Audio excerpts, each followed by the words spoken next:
السلام علیکم ورحمۃ اللہ وبرکاتہ۔ ان الحمد للہ نحمده ونستعینه ونستغفره ونؤمن به ونتوکل علیہ ونعوذ باللہ من شرور انفسنا ومن سیئات اعمالنا، من يهده الله فلا مضل له ومن يضلل فلا هادي له، واشهد ان لا اله الا الله وحده لا شريك له، واشهد ان محمدا عبده ورسوله، اما بعد فإن خير الحديث كتاب الله وخير الهدي هدي محمد صلى الله عليه وسلم وشر الأمور محدثاتها وكل محدثة بدعة وكل بدعة ضلالة وكل ضلالة في النار، وقال الله تبارك وتعالى يا أيها الذين آمنوا اتقوا الله حق تقاته ولا تموتن إلا وأنتم مسلمون يا أيها الناس اتقوا ربكم الذي خلقكم من نفس واحدة وخلق منها زوجها وبث منهما رجالا كثيرا ونساء واتقوا الله الذي تساءلون به والأرحام إن الله كان عليكم رقيبا يا أيها الذين آمنوا اتقوا الله وقولوا قولا سديدا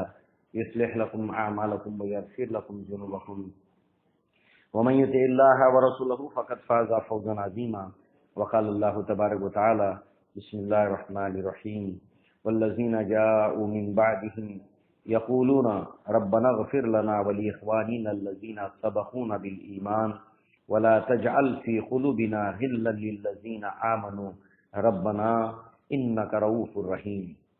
رب اشرح لي صدري ويسر لي أمري واحلل عقدة من لساني يفقهوا قولي اللهم أرنا الحق حقا وارزقنا اتباعه وأرنا الباطل باطلا وارزقنا اجتنابه آمين يا رب العالمين۔ مسلیان، خطبہ حاجہ کے بعد قرآن مجید کی سورہ حشر کی آیت نمبر 10 کو آپ نے سماعت فرمایا، اور اللہ رب العزت نے اس کے اندر بالعموم، بالخصوص ہم چھوڑ دیں تو بالعموم قیامت تک آنے والے ان مسلمانوں کا طرز عمل بیان کیا ہے، ان کا رویہ کیا ہوتا ہے، ان کا طرز عمل کیا ہوتا ہے۔ والذین، یہ اس میں موصولہ ہے، تو وہ لوگ، اب یہ وہ لوگ کون ہیں، سبجیکٹ کیا ہے کہ قیامت تک آنے والے وہ مسلمان، کیونکہ اللہ تعالیٰ نے فرمایا کہ یہ مومنین کی بات ہے، تو وہ قیامت تک آنے والے مسلمان، ان کا ایک طرز عمل اللہ نے بیان کیا ہے یہاں پر، اور وہ یہ ہے کہ ان کا سوچ، ان کی فکر، جو اپنے گزرے ہوئے مومن بھائی اور مسلمان بھائی لوگ ہوتے ہیں جو گزر گئے اس دنیا سے، ان کے تعلق سے جو ایمان کے معاملے میں، اسلام کے معاملے میں، دین کے معاملے میں ہم سے سبقت لے گئے، ہم سے سینئر تھے، وہ بہت سینئر تھے، ہمارے اوپر انہوں نے سبقت حاصل کی ہے، تو ان کے تعلق سے وہ اللہ سے دعا مانگتے ہیں۔ اس مقام پر اللہ تعالیٰ نے ان کا طرز عمل بیان کیا، خاص کتنی ساری سبجیکٹ کو لے کر دعائیں قرآن میں، مگر اس کا سبجیکٹ کیا ہے؟ جو ہمارے بھائی اس دنیا سے چلے گئے، جنہوں نے اسلام میں سبقت کی، قربانیاں دی، بہت کچھ کیا، کل ملا کر انبیاء کو چھوڑ کر کوئی بھی انسان خطا سے، غلطی سے پاک نہیں ہے۔ اللہ کے نبی نے فرمایا کل بنی آدم خطاؤن وخیر الخطائین توابون، کہ تم تمام کے تمام آدم کے بچے انتہائی خطا کار ہیں، اور ان میں بہترین وہ ہیں جو توبہ کرنے والے ہیں۔ اگر انسان اسی کے پیچھے لگ جائے تو اللہ تعالیٰ نے فرمایا کہ اگر اللہ تعالیٰ انسانوں کی گناہوں کی پاداش میں ان کو پکڑنا شروع کر دے تو زمین پر ایک بھی آدمی بچے گا نہیں۔ اب ظاہر سی بات ہے کہ ہمیں اسی عنوان کو جو سمجھنا ہے تو کچھ بیسک بنیادی اصول ہم کو سمجھنے پڑیں گے۔ چھوڑ دیجئے اہل سنت والجماعت کے اندر جو لوگ داخل ہیں، یعنی جو اپنے آپ کو سنی کہتے ہیں، اس میں کئی گروہ ہیں، اس کے بالمقابل ایک اہل تشیع ہے۔ ہم جن کی تعظیم کرتے ہیں، عمر بن الخطاب، ابو بکر صدیق رضی اللہ عنہما، اور بڑے بڑے صحابہ عشرہ مبشرہ، جن کی تعظیم کرتے ہیں، احترام کرتے ہیں، ان کے تعلق سے کمیاں نہیں نکالتے ہیں نا، جبکہ ہم گریز کرتے ہیں اس سے، ہم بچتے ہیں، ہے نہیں ہے دیگر مسئلہ ہے، جھوٹ ہے سچ ہے تاریخ کا مسئلہ ہے. ہم اس کے پہلو میں جا کر اس کا آئی وٹنس بن ہی نہیں سکتے. جس چیز کو نکال کے ہم کو دکھایا جا رہا ہے ہم اس کا آئی وٹنس نہیں بن سکتے، ہم اس کو سن نہیں سکتے، مگر وہ کر رہے ہیں. بس اسی رول کو ہم غلط سمجھ رہے ہیں، اس کو غلط سمجھ رہے ہیں کہ دے آر رانگ. تو پھر ہمارے اپنے جو سرکل کے اندر جو لوگ یہی حرکت کر رہے ہیں کسی اور کے لیے، وہ کیسے صحیح ہو گئے؟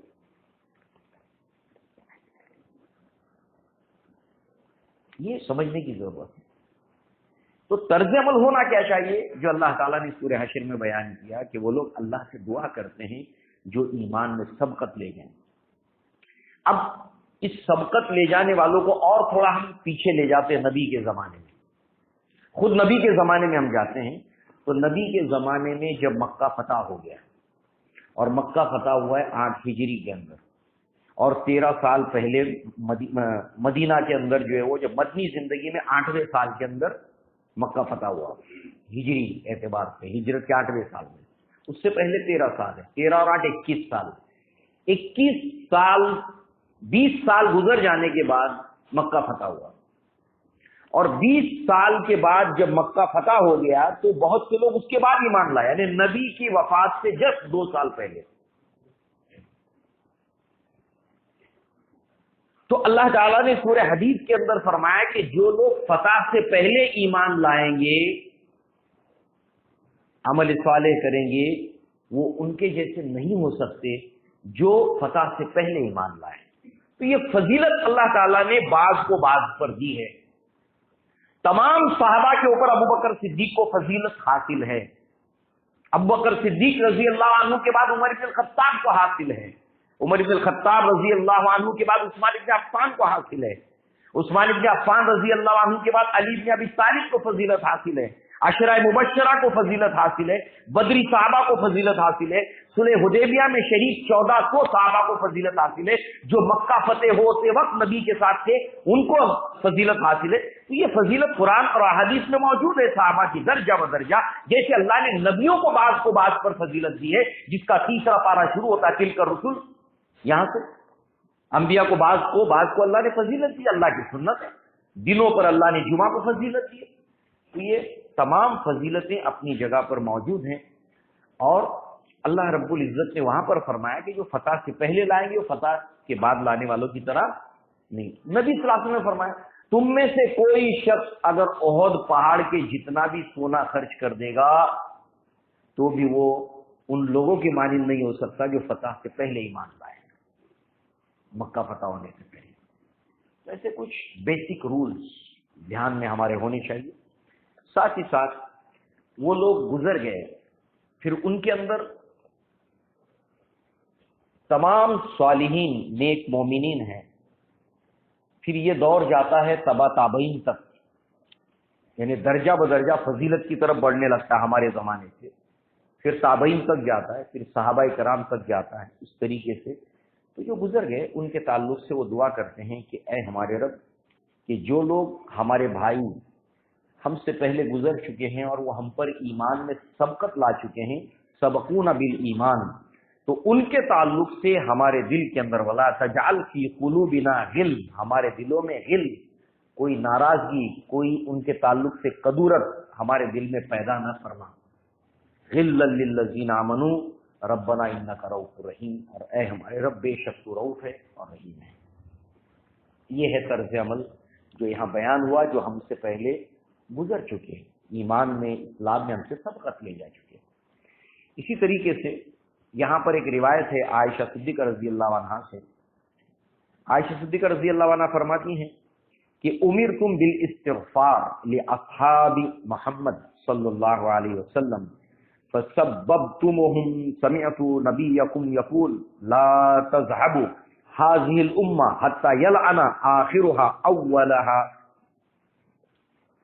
عائشہ صدیقہ رضی اللہ عنہا کہتی ہیں کہ تمہیں یہ حکم دیا گیا ہے، تمہیں ایک کمانڈ دیا گیا ہے کہ تم استغفار کرو اصحاب محمد صلی اللہ علیہ وسلم کے لیے، نبی کے صحابہ کے لیے. پس تم ان کو برا نہ کہو سمیعتو سنو کہ میں نے اللہ کے نبی صلی اللہ علیہ وسلم سے سنا، تمہارے نبی صلی اللہ علیہ وسلم سے میں نے سنا، آپ کہہ رہے تھے کہ اس وقت تک یہ امت ختم نہیں ہوگی، یہ امت اینڈ نہیں ہوگی، اس امت کا اس وقت تک خاتمہ نہیں ہوگا جب تک کہ بعد کے لوگ، بعد کے امتی، بعد کے مسلمان اپنے پہلے گزرے ہوئے مسلمانوں کے اوپر لعن اور طعن نہیں کریں گے، اس وقت تک امت ختم نہیں ہوگی۔ یہ قرآن کی آیت ہمیں کیا کہہ رہی ہے؟ عائشہ صدیقہ نبی کا فرمان ہم کو سناتے ہوئے کیا کہہ رہی ہے؟ یہ دونوں باتیں اور یہ روایت ہم کو یہ بتا رہی ہے کہ ہم کو کرنا کیا ہے، ان کے لیے دعا کرنا ہے، اپنے لیے دعا کرنا ہے، اور ساتھ ہی ساتھ ان کو برا بھلا کہنے سے اور سننے کے معاملے میں بچنا ہے۔ پھر کیا اللہ تبارک و تعالیٰ آج سے 100 سال پہلے جو مسلمان گزر چکے ہیں وہ ایک امت تھے، کیا اللہ ہم سے ان کا حساب لے گا؟ ہم سے حساب لے گا؟ ہمارا حساب ان سے لے گا؟ اسلاف میں جب بھی تاریخ کا عنوان آیا، مسلمانوں کی تاریخ کا، ان کے اتحاد کا، جہاں پر ایسی چیزیں ہمیں دکھائی دیں جو ناپسندیدہ ہیں، تو ان کا طرز عمل یہ تھا، تلک امۃ قد خلت لہا ما کسبت ولکم ما کسبتم ولا تسألون عما کانوا یعملون۔ وہ ایک امت تھی جو گزر چکی، انہوں نے یہ کیا، وہ ان کے لیے، تم جو کرو گے وہ تمہارے لیے، اور ان سے ان کا حساب تم سے نہیں لیا جائے گا۔ ابھی بات عنوان آگے بڑھنے والا، مگر اصولوں کو ایک دم، مائنڈ کو ایک دم اچھی طرح کلیئر کرتے ہوئے ہم آگے بڑھے۔ میڈیا کا زمانہ ہے، سوشل میڈیا کا زمانہ ہے، عائشہ صدیقہ کی روایت کو سامنے رکھنا چاہیے۔ امت ختم ہی نہیں ہوگی جب تک کہ آگے والے لوگ پچھلے والوں کو لعن طعن نہیں کریں گے، ان کو برا بھلا نہیں کہیں گے۔ تو اس نسبت سے صحابہ کرام کا مقام اسپیشلی بہت نازک ہے، بہت سینسیٹیو ہے۔ اس معاملے میں کہ بنیادی طور پر اللہ کے نبی نے اپنے صحابہ کے بارے میں بہت سی باتیں بیان کی ہیں، ان کی فضیلت کے تعلق سے اجتماعی اور فردن فردن۔ دوسری طرف قرآن مجید میں اللہ تعالیٰ نے کئی آیات ہیں جو صحابہ کی عظمت کے تعلق سے اللہ تعالیٰ نے بیان کی، جیسے یہ آیت بھی ہے بالخصوص صحابہ، بعد میں آنے والے صحابہ، بعد میں آنے والے تابعین، تبع تابعین، اپنے پچھلے گزرے ہوئے صحابہ کے تعلق سے، تابعین کے تعلق سے، یہ اللہ تعالیٰ نے یہاں پر بیان کیا۔ بہرحال اللہ کے نبی نے بہت سی باتیں جو صحابہ کے تعلق سے بتائیں، اس کے اندر اللہ کے نبی نے فرمایا خیر القرون قرنی، بہترین جنریشن، بہترین زمانہ میرا زمانہ اور میری جنریشن ہے جس میں میں ہوں۔ پھر ثم الذین یلونہم، پھر میرے بعد جو زمانہ آئے گا وہ بہتر ہے، ثم الذین یلونہم، پھر اس کے بعد جو زمانہ آئے گا وہ بہتر ہے۔ اور اللہ کے نبی نے جب کہہ دیا کہ اس امت کے اندر قیامت تک کا سب سے بیسٹ ایرا میرا ایرا ہے، اس کے بعد اور اس کے بعد، اور اسی دور کے تعلق سے ہمیں محتاط رہنا ہے بہت۔ جس کو نبی نے بہتر کہا اس کے بارے میں ہم کو احتیاط برتنی ہے، بہت الرٹ رہنا ہے۔ جس کو نبی نے سرٹیفائی کر دیا اس کو وہ اسٹیمپنگ کر دی، مہر لگا دی کہ بہترین زمانہ ہے، اس سے بہتر زمانہ اور بہتر لوگ ہو ہی نہیں سکتے۔ کئی تاریخ میں ایسی مثالیں ملتی ہیں۔ شاہ ولی اللہ دہلوی سے پوچھا گیا، ان کو کمپیئر کیا گیا کہیں صحابہ کرام سے، خود عمر ابن عبدالعزیز سے پوچھا گیا، وہ صحابی نہیں تھے، صحابی رسول ہونے کا شرف نہیں ہے ان کو، ان سے پوچھا گیا کہ آپ، کیونکہ انہوں نے بہت بڑے بڑے کارنامے انجام دیے اور ان کو عمر ثانی کا خطاب ملا، بہت غور کرنے کا مقام ہے۔ اب یہ مقام تو شاید کسی نے حاصل نہیں کیا بعد میں آج تک، جو عمر ثانی کا لقب ان کو ملا ہے۔ دوسرے عمر کے جیسا کوئی ہو سکتا ہے کیا؟ مگر ان کا دور جو ہے وہ اتنا زبردست تھا، قریب 20 سال کا، کہ وہ کہتے تھے کہ بادل کا ٹکڑا جب جاتا تھا تجھے جہاں جا کر برسنا ہے جا برس، بادل کے ٹکڑے کو دیکھتے تھے، کہتے تھے تجھے جہاں جا کر برسنا ہے برس، تو جہاں بھی برسے گا اور وہاں سے جو غلہ اگے گا اس کا جو خراج یا زکات وہ بیت المال میں آئے گا۔ اتنے دور دراز مقامات تک اللہ تعالیٰ نے اسلام کو پہنچایا تھا اور خوشحالی آئی تھی۔ ایسا زبردست دور انہوں نے، یہ گولڈن ایرا آف اسلام اور مسلم کہلاتا ہے عمر ابن عبدالعزیز کا دور۔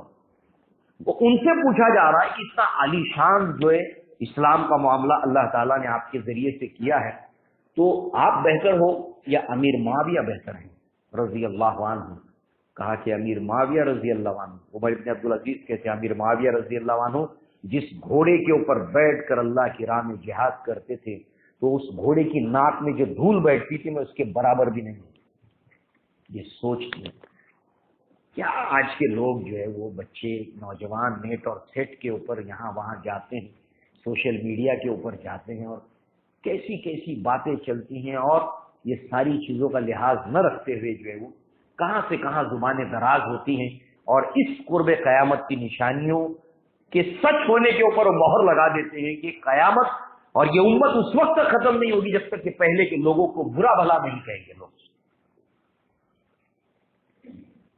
ہمارے خود ایک مسجد کے اندر جہاں ہم نماز پڑھتے ہیں، مراتب ہوتے ہیں، تو ایک بات جو ایک بچے نے کی ہے اسی معاملے کے تعلق سے ہم سب کے ساتھ میں ایک جیسا رویہ اختیار نہیں کرتے ہیں۔ کچھ اسپیشل کیس ہوتے ہیں، کچھ خاص کیس ہوتے ہیں، ان کا مرتبہ الگ ہوتا ہے، ان کا مقام الگ ہوتا ہے۔ تو بہرحال یہ بہترین زمانہ نبی نے بتایا، اور اس زمانے کے تعلق سے ہم کو الرٹ رہنا چاہیے، چوکنا رہنا چاہیے۔ اب یہ تو بات ہو گئی قرآن کی، حدیث کی، دو حدیثیں آ گئیں، ایک آیت آ گئی۔ اب ایک اثر بھی ہم سنتے ہیں، اثر یعنی صحابی کا قول، صحابہ کے تعلق سے۔ عبداللہ بن مسعود رضی اللہ عنہ کہتے ہیں، مسند احمد کے اندر اور جو ہے وہ شرح سنہ میں للبغوی میں ہے یہ،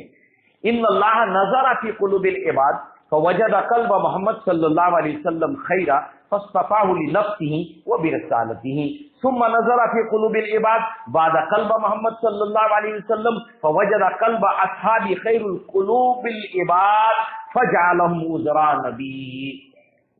اللہ نے تمام، بہت دھیان سے سنیے، اللہ نے تمام انسانوں کے دلوں کو ٹٹولا، اس میں ہمارا بھی دل تھا، ہم لوگ کا بھی دل تھا، ہمارا دل بھی اللہ نے دیکھا ہے، اور قیامت میں آنے والا، قیامت سے پہلے لاسٹ مین، آخری آدمی، اس کا بھی دل اللہ تعالیٰ نے دیکھا۔ ان سارے دلوں کو دیکھا، ان دلوں کے اندر سب سے بہترین دل محمد صلی اللہ علیہ وسلم کا پایا، تو اللہ تعالیٰ نے آپ کو رسالت اور نبوت کے لیے منتخب کیا، آخری نبوت۔ اب آپ کے ساتھیوں کی ضرورت تھی، نبی کے ساتھ ساتھی چاہیے ان کے، ہر نبی کے ساتھی ہوتے ہیں، کسی کے 2، کسی کے 10، کسی کے لاکھ، ہر نبی کے ساتھی ہوتے ہیں۔ تو اب ان نبی محمد صلی اللہ علیہ وسلم کے لیے ساتھیوں کی ضرورت تھی، تو اللہ نے پھر دوبارہ سارے انسانوں کے دل دیکھے، اس میں ہمارا بھی دیکھا تھا، ہم سب کے دل بھی اللہ نے دیکھے تھے، تو ان دلوں کے اندر جو اچھے دل تھے ان کو اللہ نے سلیکٹ کیا نبی کا ساتھی بنا کر۔ اس کے اندر یہ تمام صحابہ تھے، اور اس کے اندر امیر معاویہ رضی اللہ عنہ تھے۔ یہ اللہ کا سلیکشن ہے۔ آپ جھگڑا کرتے ہو، جھگڑا کرنے والی کی باتیں سنتے ہو، اللہ نے سلیکٹ کیا ان کو، اللہ کا سلیکشن ہے یہ۔ لہذا اب چلیے اس کے بعد اللہ رب العزت نے وہ جماعت جو ڈائریکٹ اس کا اطلاق ان کے اوپر ہوتا ہے، جو صحابہ کے تعلق سے ہے، سورہ برات یا سورہ توبہ کی آیت نمبر 100، والسابقون الاولون من المہاجرین والانصار والذین اتبعوهم بإحسان رضی اللہ عنہم ورضوا عنہ، کہ سابقون الاولون، مہاجرین، انصار، اور جو ان کی اتباع کریں گے، اور ان صحابہ کرام کی بہترین اتباع کرنے والے سابقون الاولون، صحابہ کی، مہاجرین کی، انصار کی، وہ صحابہ تھے جنہوں نے ان کی پیروی کی، اور پھر ان صحابہ کی پیروی کرنے والے تابعین اور تبع تابعین، اور پھر قیامت تک آنے والے لوگ جو ان کی بہترین پیروی کریں گے، ان سے اللہ تبارک تعالیٰ راضی ہوا اور وہ اللہ سے راضی ہوئے۔ تو صحابہ کرام کے تعلق سے رضی اللہ عنہم ورضوا عنہ قرآن نے کہا، اور اللہ کے نبی نے بھی ان کے تعلق سے رضامندی اللہ کی اس کا پیمانہ دے دیا، پروانہ دے دیا۔ اب اگر بعد کے لوگ اللہ کو راضی کرنا چاہتے تو ان کو کیا کرنا پڑے گا؟ اللہ کو راضی کرنے کا ایک راستہ ہے، وہ صحابہ کرام کی پیروی کریں، ان کے راستے پر چلے، ان کے نقش قدم پر چلے، اور بہترین انداز میں ان کی پیروی کریں۔ یہ ہے ہمارے لیے راستہ۔ لہذا اب آئیے عمومی یہ باتیں اصولاً اپنے ذہن میں رکھنے کے بعد امیر معاویہ رضی اللہ عنہ کے تعلق سے ہم بڑھتے ہیں جب آگے، تو اللہ کے نبی کی نبوت کا آغاز یا بعثت سے پہلے، جیسے کہ آپ کی عمر جب 40 سال کی، 610 عیسوی اعتبار سے اللہ کے نبی صلی اللہ علیہ وسلم کے اوپر وحی کا سلسلہ غار حرا میں شروع ہوا، اور اس بعثت سے 5 سال پہلے امیر معاویہ رضی اللہ عنہ کی ولادت ہوئی، یعنی اللہ کے نبی سے 35 سال چھوٹے تھے، 35 ایئرس چھوٹے تھے، 35 سال چھوٹے تھے۔ لہذا جو ہے وہ والد کا نام جیسے کہ آپ جانتے ہیں کہ ابو سفیان ہے، اور وہ روایت جو بخاری میں بھی ہے، مسلم میں بھی ہے، متفق علیہ ہے۔ مسلم شریف کے اندر کتاب الایمان کے اندر ہے، جس میں ایلیا شہر کا نام ہے، اس کے اندر جو ہے ہرکولس اس کو انگریزی میں کہتے ہیں، وہ بادشاہ جو صلح حدیبیہ کے بعد نبی نے اس کے پاس دعوت کا پیغام بھیجا تھا، تو خط آیا تھا نبی کا اسلام لانے کے بارے میں، تو جو خط ملا نبی صلی اللہ علیہ وسلم کا ہرکل کو، تو اس نے کہا کہ یہ خط ملا ہے، کوئی عرب سے یہاں پر کوئی تجارتی قافلہ آیا ہے کیا، ٹریڈ کرنے کے لیے، کاروبار کرنے کے لیے ایریا؟ تو بتایا کہ عرب سے لوگ آئے، تو کہا کہ ان کو لاؤ یہاں پر، تو سارا وفد جو تجارتی تھا ان کو بلایا گیا دربار میں ایریا میں، ہرکل بیٹھا، کہا کہ ان میں نبی سے رشتے کے اعتبار سے قریبی کون ہے، ریلیٹیو قریبی رشتہ دار، قریبی رشتہ دار کون ہے؟ تو ابو سفیان نے کہا کہ میرا قریبی رشتہ ہے ان سے۔ تو اللہ کے نبی صلی اللہ علیہ وسلم کے یہ رشتے کے اعتبار سے اوپر جا کر 4تھے 5ویں جنریشن میں جا کے رشتہ مل جاتا ہے، اور اتنے وفد کے اندر ابو سفیان نے کہا تھا کہ رشتے کے اعتبار سے جو ہے وہ میں ان سے کلوز ہوں، تو کہا کہ ان کو سامنے بٹھاؤ، باقی سب کو پیچھے بٹھاؤ، اب میں ان سے کچھ سوالات کروں گا۔ بہت پاورفل کوشچنس ہیں اس کے آنسر سے، اور بہت زبردست ایک انوائرمنٹ اس نے کریٹ کیا تھا ہرکل نے، جو پڑھنے سے متعلق ہے، بار بار اس روایت کو پڑھو تو جی نہیں بھرتا ہے، اتنا بیسٹ کنورسیشن اس کے اندر، ٹرانسلیٹر بیچ میں ہے اور وہ ٹرانسلیٹر کے حوالے سے گفتگو کرتا ہے اور ثابت کرتا ہے کہ محمد صلی اللہ علیہ وسلم اللہ کے نبی، ہرکل بولتا ہے کہ نبی ہے اور دلیل دیتا ہے اس کی نبی ہونے کی۔ بہرحال تو اس وقت جو سوال جواب ہوا تھا وہ ابو سفیان کے تعلق سے، حندہ ان کی والدہ تھی، اور اس اعتبار سے اب یہاں پر ہم تھوڑا سا رکتے ہیں، چونکہ جب انسان کسی چیز سے نفرت کرتا ہے تو وہ نفرت دھیرے دھیرے بہت پیچھے تک جانے لگتی ہے۔ تو نفرت رائٹ ہے کہ رانگ ہے الگ بات ہے، نفرت اندھی ہوتی ہے، نفرت کیونکہ جذبہ ہے، اسی لیے یہاں پر کیا کہا گیا، ان کے تعلق سے ہمارے دل میں غل مت پیدا کرنا۔ تو نبی نے اسی حقیقت کو کیسے بیان کیا، ومن ابغضهم فببغضی ابغضهم، جس نے میرے صحابہ سے بغض رکھا اس کا بغض میرے ساتھ میں ہے، ومن احبهم فبحبی احبهم، جس نے ان سے محبت کی اس نے مجھ سے محبت کی۔ لہذا جو ہے وہ اب یہاں پر ایک سوچنے کا اور دھیان دینے کا مقام ہے کہ ابو سفیان بھی ایمان لائے ہیں، حمدہ بھی ایمان لائی ہیں آگے چل کر، مگر آپ دیکھیے کہ جب یہ ایمان نہیں لائی تھی حمدہ، تو ایک مشہور ہے سچائی کس اعتبار سے روایت کا معاملہ ہے وہ الگ مسئلہ ہے کہ حمزہ رضی اللہ عنہ کا جو کلیجہ انہوں نے چبایا تھا مگر ایمان لائی۔ حمزہ رضی اللہ عنہ کو جس نے قتل کیا نیزے سے، وحشی، تو وہ جب اللہ کے نبی کے سامنے آیا تو اللہ کے نبی نے معاف کر دیا۔ جس نے ڈائریکٹ قتل کیا اللہ کے نبی صلی اللہ علیہ وسلم کے چچا کو، اس کے سوا 70 کے قریب صحابہ کرام قتل ہوئے تھے، شہید ہوئے تھے غزوہ احد کے اندر، کس کی حکمت عملی سے؟ خالد بن ولید، مگر مقام کیا پایا بعد میں؟ سیف اللہ۔ یہ سب کاؤنٹ کرتے چلے آپ۔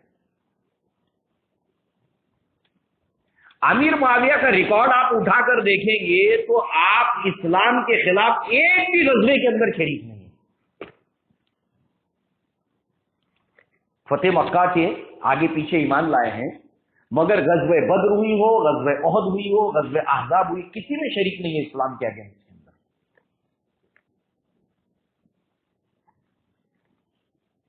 مگر کبھی آپ سوچئے کہ خالد بن ولید رضی اللہ عنہ کے تعلق سے کہ